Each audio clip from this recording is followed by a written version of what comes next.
keep coming out of those things. And all right, let's get into draft for game number 2 here, though. All right, the first ban is over on the TL side. They are going to continue to ban out the APA Ziggs alongside Malphite and Ambessa, while C9 taking out Ryze and Jace. I'm feeling Taliyah here, boys. Ryze is banned out, and Orianna and Azir were already using game number 1. I really like some Taliyah combos. You know, Taliyah Vi, good old classic. Any sort of Taliyah plus AD kill jungler.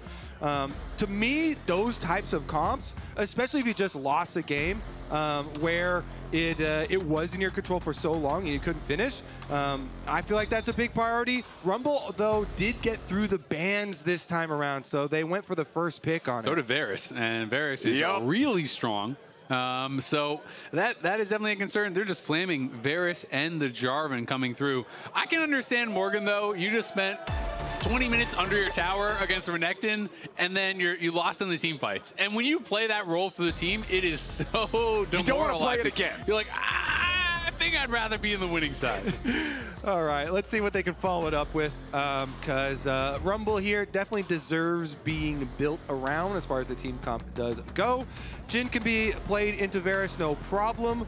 Your lane is fine. I don't know, though. Varus getting the recent buffs on this patch, I actually thought that those buffs on top of Varus's already like pretty high pro presence was going to mean that he was gonna be perma, 100% basically pick ban. And so we'll see how powerful it currently is, because they buffed both his Q damage for lethality build and the on hit for W. And the interesting thing to me is that in pro, we're not seeing it top yet, but in solo queue, I feel like this thing is kind of starting to run rampant in top lane. Yeah, it is oppressive. Yeah, it feels like there's almost nothing you can really do in a lot of these matchups. You just kind of take it. You know, you're getting outranged, but also there's high percentage damage. You can shred tanks. You can burst you down. So I do have that kind of in the back of my mind, like, maybe Thanatos could swap that up.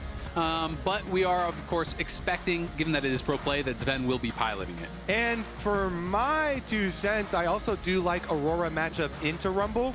So this could be theoretically a Thanatos Aurora as well. You can have more than 2 cents. You can have as many as you like. I'm only giving you 2 of them, though.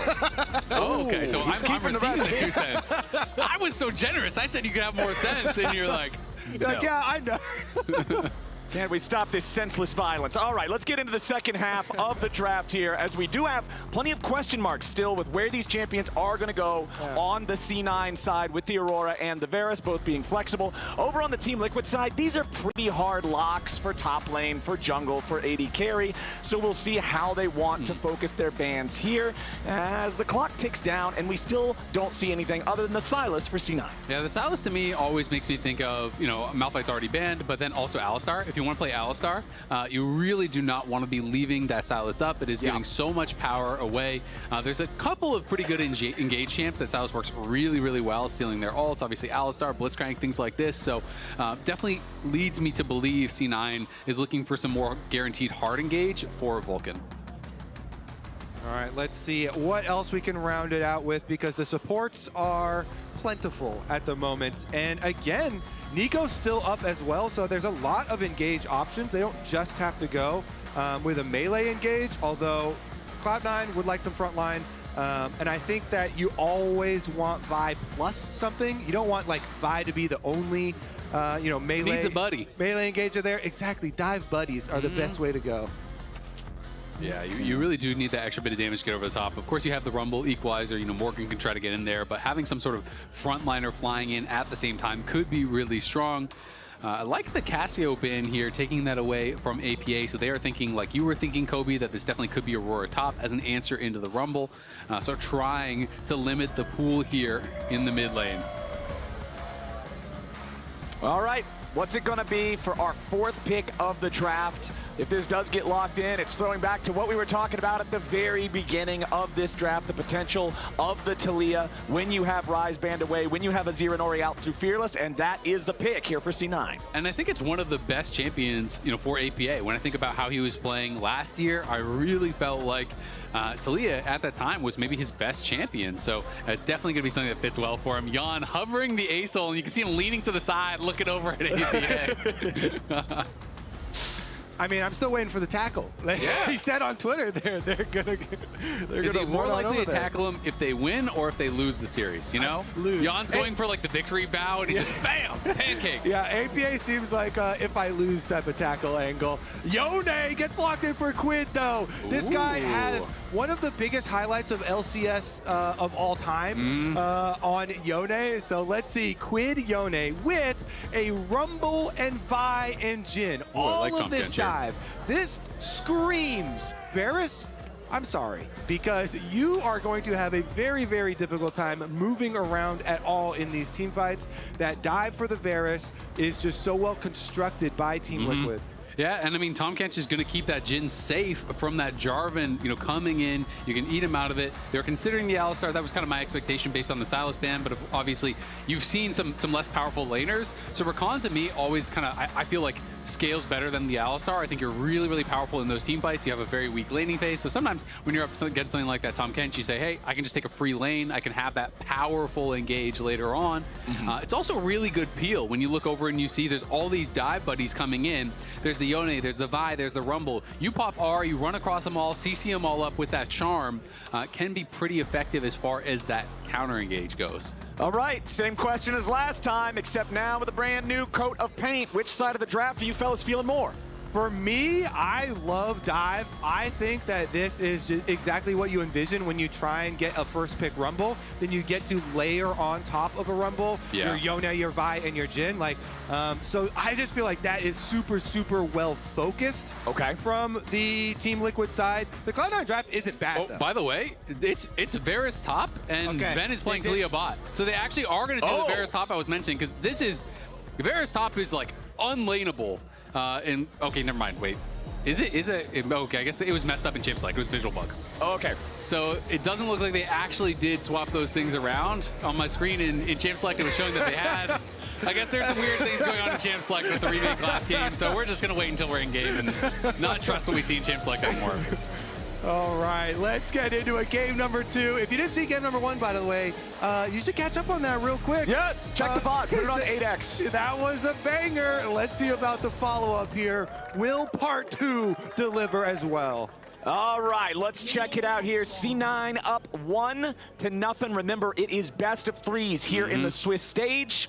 So let's see how the second one goes. 43 seconds into game 1. Zven muted the entirety of Team Liquid and also his own mid lane. Nice. I like this. Fun facts here. It is a fun fact. That's a very fun fact.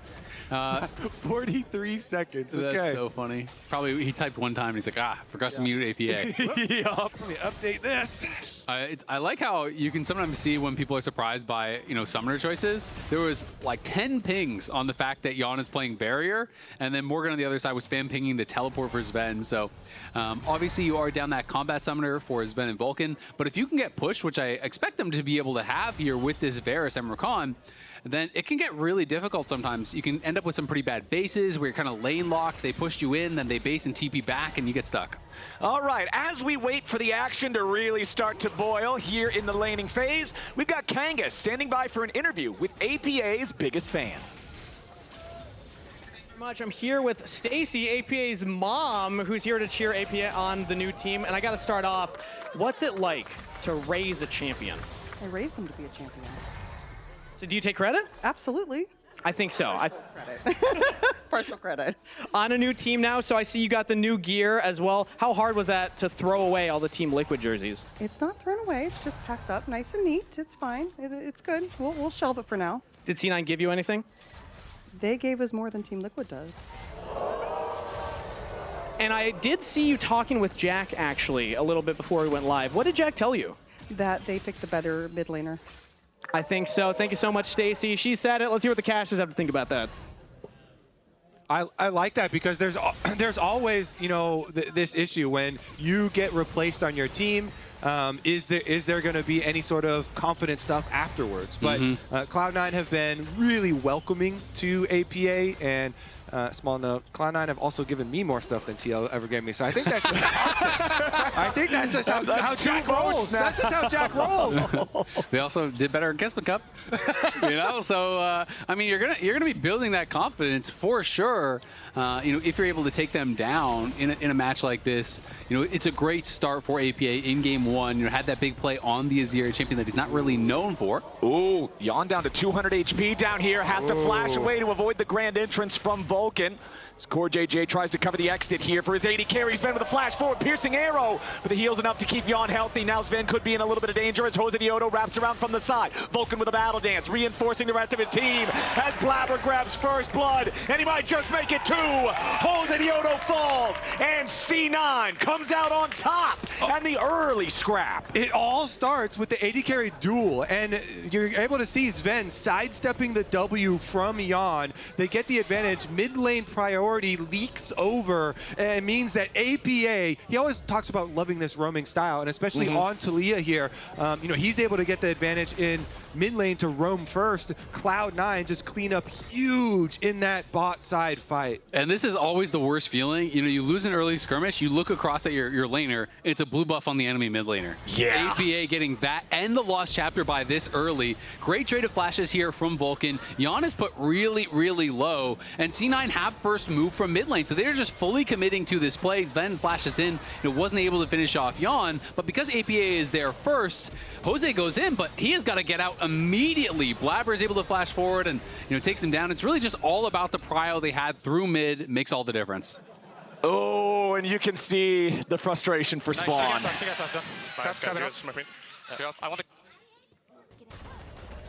Locked in, he's still locked in. And he's able to lock up QUID here. Big trade from APA.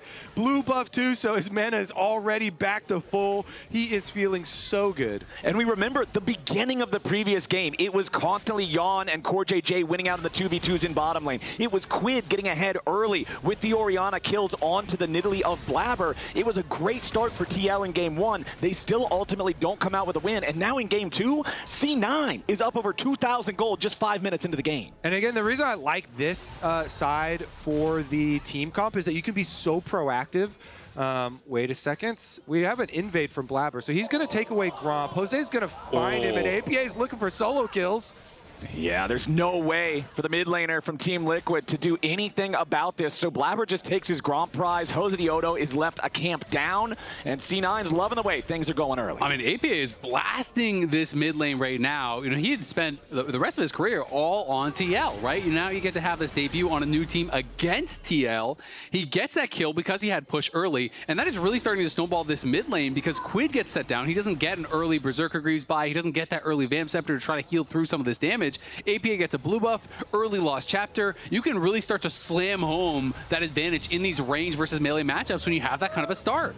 And APA as a player has always been a lightning rod for criticism on the teams that he has been on. People always looking at his champion pool, the individual plays he's making, and his whole time on Team Liquid, you know, there are people in both sides, in both camps, but always bringing up these sorts of issues, and especially going versus QUID, who basically everyone had decided is the best mid laner of the offseason. I love the interview that Kench just did with APA's mom, and how Jack was really comforted and said, yeah, we got the better mid laner, you know, straight from Team Liquid. And so this series does mean a lot for him individually, and not only was he able to roam first and make the big, you know, team play there, but now he's able to pound lane afterwards, getting all the benefits of that roam and the blue buff and everything.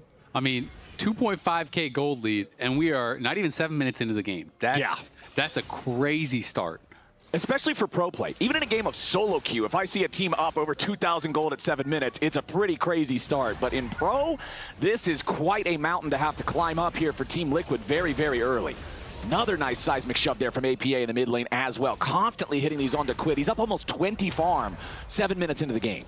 Yeah, and his Ziggs is his most famous champion, but I always felt like Taliyah was his second best champion. So we'll see how he plays out the rest of the game, because Taliyah with ultimate very easily can capitalize on something like an Aurora ultimate and kind of try and roam up to that side of the map, or keep playing off of bottom side, where Zven and Vulcan will soon have their ults, high CC available, just playmaking all over the place.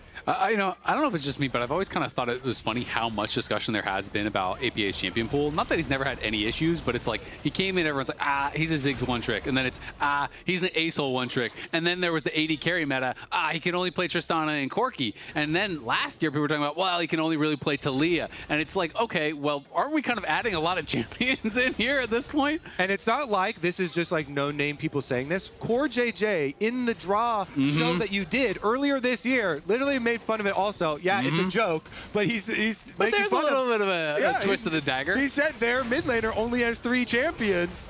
But I guess in a best of 3, you only have to win 2 games, and 2, so 2 is less than that's 3. Enough. All Quick right. math from Kobe. He's got it. You're doing plenty. Freak proud. That's quick math right there. Well done, buddy. Immediately, engage coming out from Josedeodo, though. They are looking for APA, but QUID might just die first. He's down to 100 HP. Both mid laners about to fall. QUID is down. Josedeodo picks up the kill, but he should die to Blaber's Jarvan right after. And the flag marks his grave. A double kill back to Blaber. Yeah, nice try there from TL, but Blaber, right place, right time. And now it's going to be able to move up towards this top side, even put a little pressure on a Morgan, potentially grab these grubs. Morgan's doing well in that 1v1, you know, given this counter pick that Thanatos has gone for. And Blaber off to a great start. This guy absolutely knows how to snowball games. Yeah, Blaber, when he is snowballing, I think people don't. The only criticism they'll ever have is if he like dives too deep and like gives away a big bounty or something. But he definitely is, as you say, very good at snowballing these leads. And especially you want to play around your winning lane, your lane that has these advantages, this mid lane that's you know, constantly chunking them out, getting health advantages. And so they are able to capitalize. It is not only those kills, but all the neutral objectives so far in the side of Cloud9, in addition to this large gold lead. And by the end of the year, last year, I think a lot of fans were feeling like Blaber was not performing to his usual level. Game 1 of this series also very rough on the Nidalee, but now he's able to step up. Here in game number 2, the early performance has been awesome. Yeah, it really has. I mean, he's right place, right time, makes a good play down on bot side, is here for the counter gank exactly when he needs to be. APA pumped up about that. Barely got knocked down. If he lived, that would have been devastating for TL, but still, it is a great play for them. Early Sundered Sky, has gold on top of that. And a fast Sundered Sky, you are feeling so good. Ooh, knock up off the back of the Chains of Corruption, and they take out CoreJJ. Easy peasy there for C9. Nicely used with the Chains and the Grand Entrance. They brought 4 men down to guarantee they had the firepower. That's a 3,000 gold lead. QUID at least will get the first turret plate in mid lane, so you get the tiniest of consolation prizes, grabbing some gold back for himself, but nicely done here for C9. Again, the path to victory here is very quick Dragon Soul for this team. It is kind of the strongest early objectives that you can go for, the easiest line if you are winning and if you're looking for snowballing a game where you do have an early lead. So bottom side very critical there. But with the Ocean Dragon up, they're making a mid play while the Dragon has been started up. Yeah, QUID has to snap back down to a quarter HP already. Team Liquid only has this Drake down to about 1/3, but they might be able to still secure it. C9 at least wants to go in for a fight. Blaber is ready to challenge here for the smite. Josedeodo tries to find the opportunity to go in there, but the Drake is secured by C9. Team Liquid's got to be careful, keeping their jungler alive just by a hair of his health bar, as Zven's going to be next to die. Vulcan gets back over the wall. It's C9 taking the objective, but losing their AD carry and trade. Josedeodo escapes with 25 HP. I mean, at the end of the day, that's incredibly good for C9. They get the Dragon. Thanatos didn't even have TP, so that could have been a total disaster for them. TL had the extra member, got 1 kill, but still lost the Dragon at the end of the day. And I have to say, really, really good, like, you know, patience and concentration from Blaber there.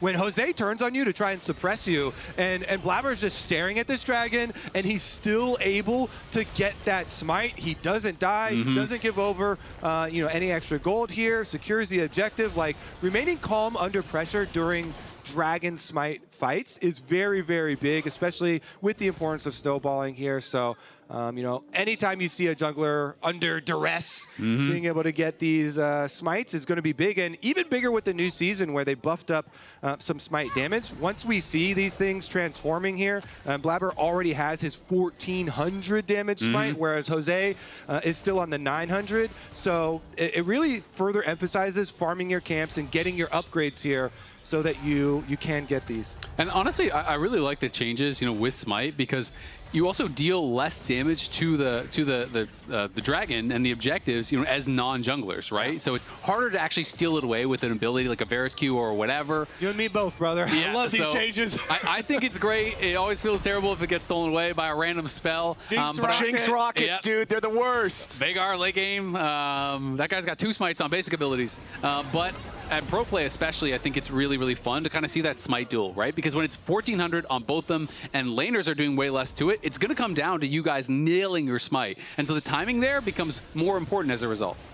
Okay, Team Liquid has got to be aware that C9 is in the jungle. They are looking to steal away the blue buff. There's going to be no contest for this. TL so far behind. 2 Drakes, 3 Grubs, 3,000 gold. Not even 14 minutes into the game. I still see 14 minutes as a checkpoint because of turret plates falling for so many years at that point in the game, even though they no longer fall off. It could be your checkpoint. Yeah, it's my Don't let them take that now from you. I'm always going to check in at 14 minutes into the game to see where things went. And right now, it is all C9 all the time. We're going to get a custom graphic made. Flowers checkpoint. That is my checkpoint now. I am claiming it. I am planting my flag here. And TL is just struggling to find a part of the map that they can plant their flag right now, because it seems like this very modest 90 gold lead in the top lane is about the biggest thing they have to write home about. Yeah, absolutely. And I mean, it's interesting because, you know, coming into this, everyone that I was talking about. Immediately, though, it's a full send into the bottom lane, and APA is down. Nice setup there for TL. The Fate Seal does exactly that, and QUID cashes in. So, you know, I was hosting the draw show. I talked to every coach pretty much, you know, doing interviews with them, and then I talked to a lot of the players at draw show, and everyone was telling me that they are scared of TL. That TL is the team that they want to dodge. People giving a lot of respect to Cloud9 as well, but people were all telling me, yeah, my coach just told me, just don't get TL. That's the matchup you want to dodge. But C9 coming out here, you know, happy about getting that matchup. Thanatos said that they were going to stomp them, in a less nice word, you know, and so far, so good. They win game 1, they're crushing it in game 2, and Cloud9 not deterred by all of this hype that has been forming around TL. And if you 2-0, then nobody's going to know that game number 1 you were losing for most of it. And so it will look like a stomp. Look at a scoreboard.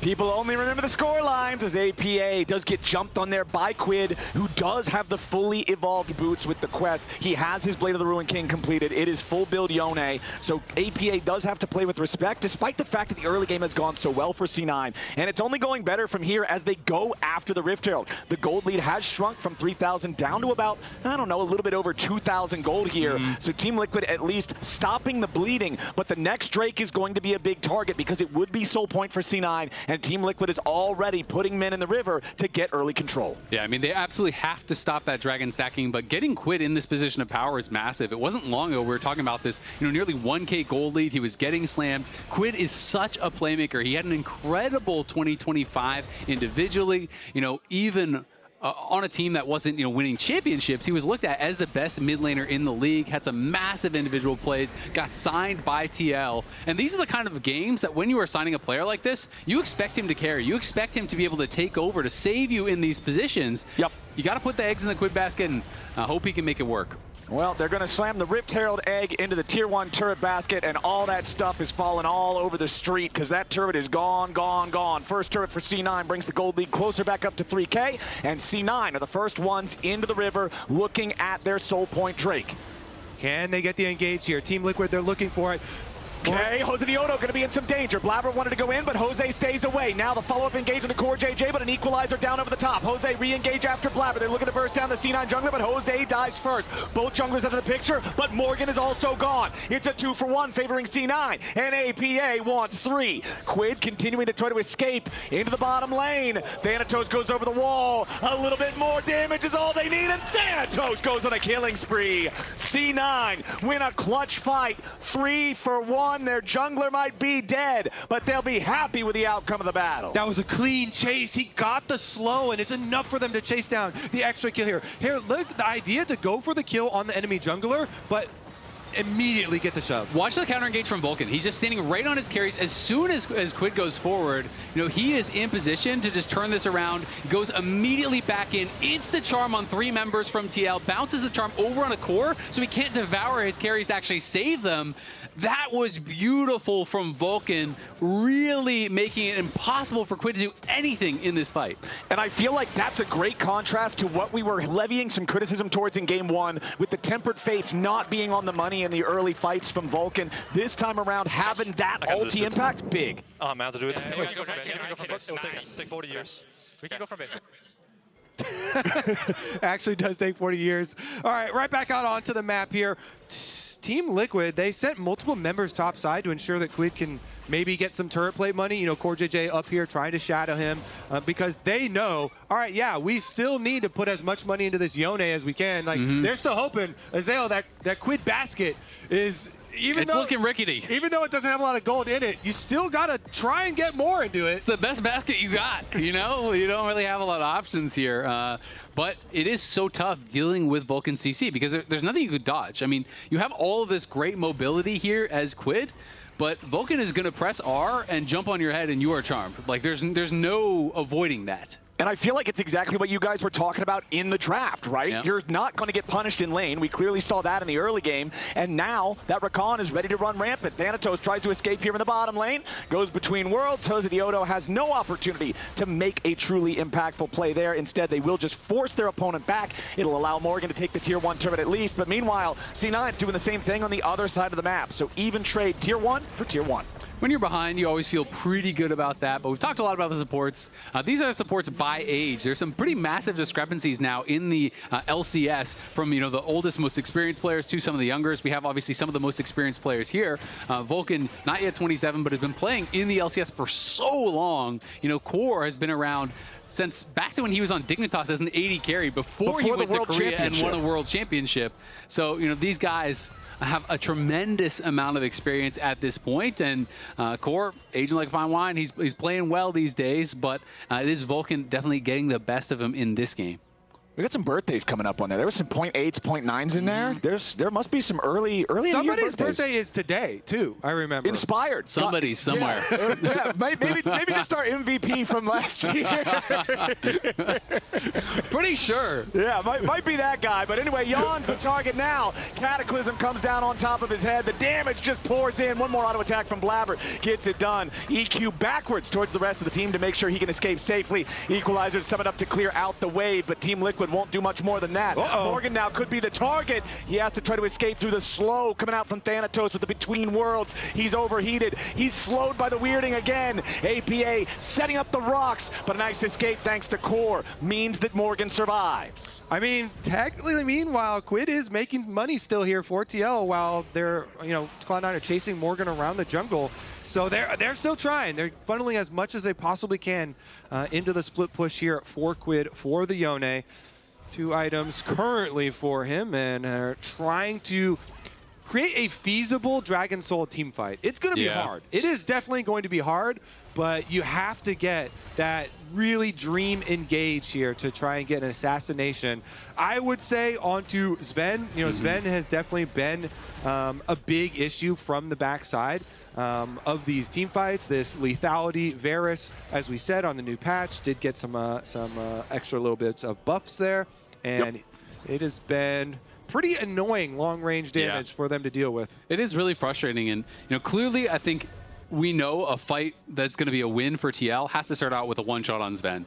The problem is, when you're this far behind, usually you can't just have like one person kill someone. Everyone has to send it. So then you have 3 or 4 melee stacked up, and that's where Vulcan becomes so damn powerful. Ooh, Thanatos taking a lot of damage here from QUID. Close. Nearly Dies with the pseudo death mark snapback from the Soul Unbound. But it's QUID here at 400 HP. Does have the Q3 to dash over the wall.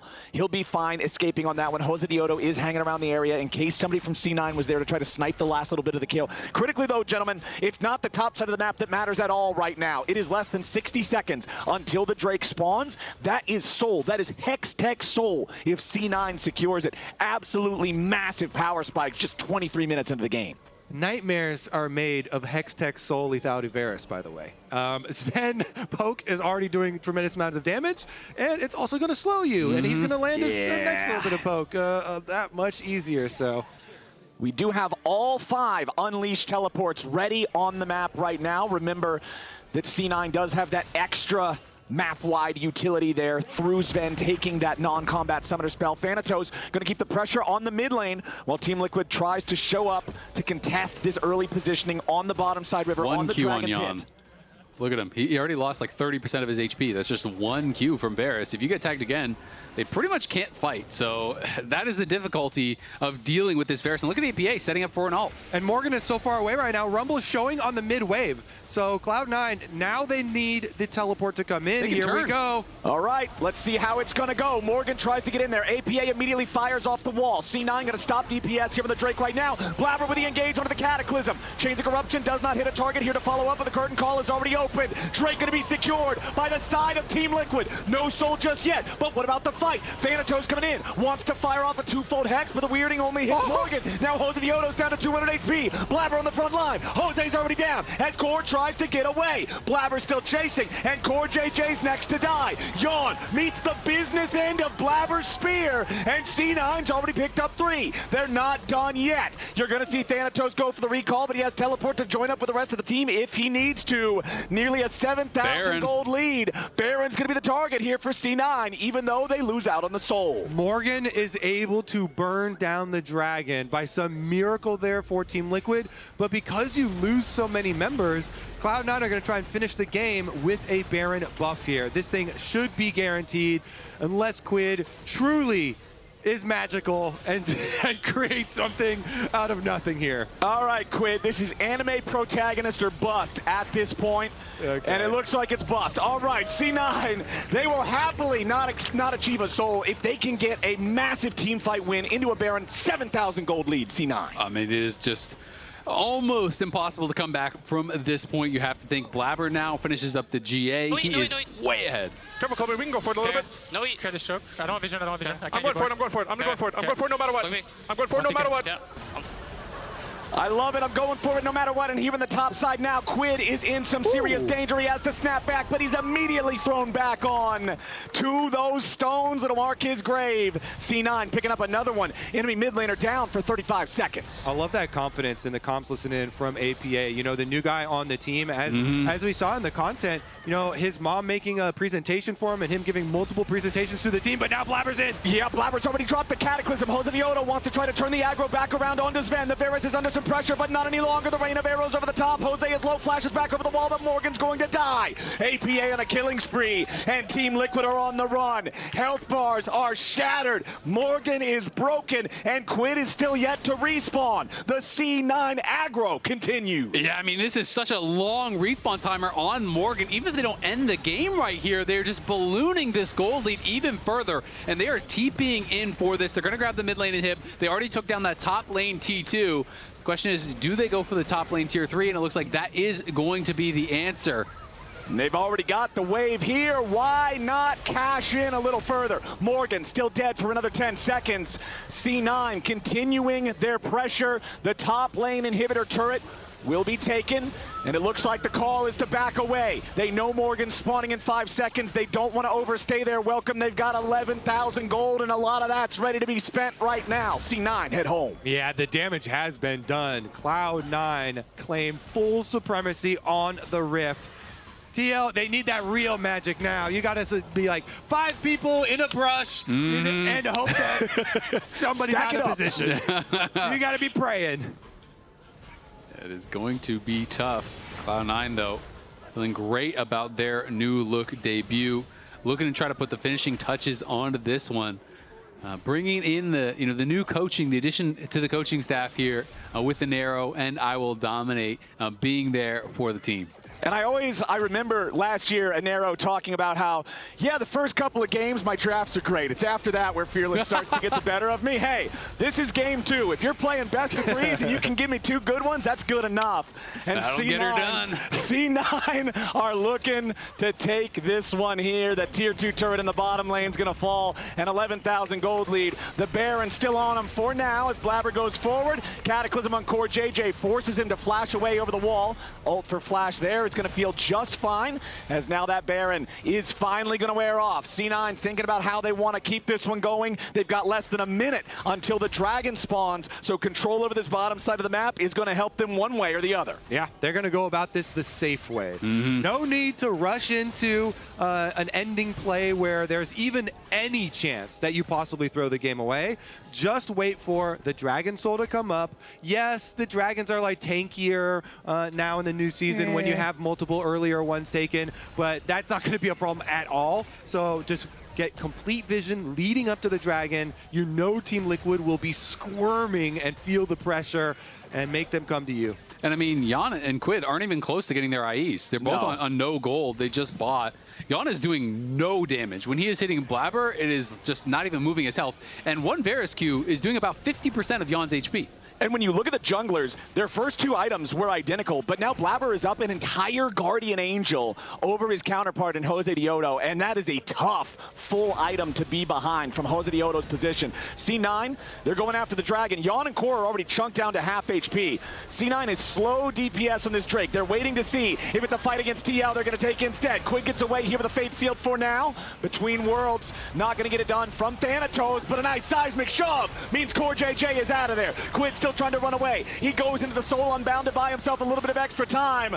But with Core already out of the picture, C9's got a Soul in a 5v4. Yeon continues retreating. Thanatos wants to tag him with the weirding, but he doesn't have the range, doesn't have the angle. C9 continuing pressure now into the enemy base. Yeah, this should be the game here. Morgan's going to lay down the equalizer to clear the wave, though. Really smart, since the other wave that Cloud9 would want to use is bottom side right now and moving over. So they're actually going to force the recall here. TL, they buy themselves a little bit more time. Yeah, the difficulty for TL, though, is they used all of their playmaking tools in a losing fight there. QUID just used his ult, his flash, and his QSS in a fight where they got nothing, right? And he is the only one who's even kind of close as far as the gold leads are concerned. I mean, just look at this down the middle. Those gold leads are absolutely enormous. I mean, Zven has 4 fully completed items. Yeon doesn't have 3 yet. Morgan is running for his life at the moment. That life might be forfeit. Gentleman Morgan slowed down by the smite, followed by the slow from the golden Aegis. Seismic shove forces the flash, which means the Jarvan EQ can follow and guaranteed hit the target. Morgan's about to die between worlds. Lost in the abyss goes the poor little mechanical Yordle as Team Liquid now scrambles to defend their nexus with the remaining 4 players. QUID is still down in the bottom lane. He's got to get back to the base. He has no teleport to join quickly. The recall's got to be channeled because C9 are pushing onto the Nexus turrets. The first one's already about to die, and Weaver's wall is going to guarantee that Team Liquid cannot defend the way that they want to. Josedeodo dives in, but he's all alone. Second Nexus turret is about to fall as Thanatos takes a little damage from QUID, but it will not matter. Blaber with a re-engage. Core is the target, and they switch the focus over. They knock down QUID, and C9 with a triple kill for the new mid laner makes quick work of Team Liquid 2-0. They took TL's mid laner, and they're going to take first place in the LCS. It's a great start from C9. Has to feel amazing for APA. Face off against the team that replaced you. Slap them down 2-0. Big plays on the Azir in the first game. Created a big advantage in the early game in game 2. And C9 looking hot to start this 2026 season. Hot to start the season against the team everybody else wanted to dodge. If you come out swinging and hit TL in the mouth, those knuckles are looking like they're ready for any challenger as C9 take the stage and take their first bow of 2026. And they did it with 2